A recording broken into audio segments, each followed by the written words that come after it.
من غيرها؟ طال ليلي وأنا أكتب، فجفا حبر قلمي، فلا حرفا ولا حروف تصفها. أكتب عن أجمل حكايات الحياة، حكاية امرأة صامدة رغم قسوة الزمان. أكتب عن امرأة كالجبال، أكتب عن أمي، فمن غير أمي؟ أمي في رحمها تكونت بشهور، وضحكت أول ما رأتني، وبصوتها البحوح نادتني، وزينت اسمي. أتراها أمي لا تشكي؟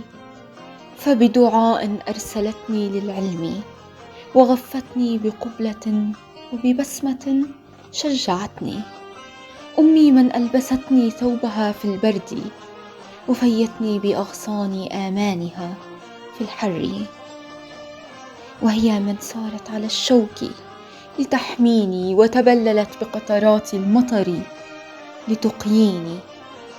أمي من سهرت على مرضي وبكت على حزني، وفي حضنها رميت همي، من كلماتها أحيك الخير.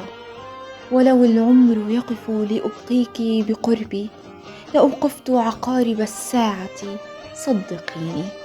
أمي يا حبيبتي، أحروف اسمك تخاطبني، أم قلبك أرض ويحويني؟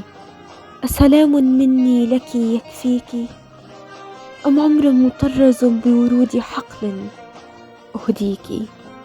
إنها أمي، فمن غير أمي يرويني بحب، يرميني بورد، يعطيني بصدق.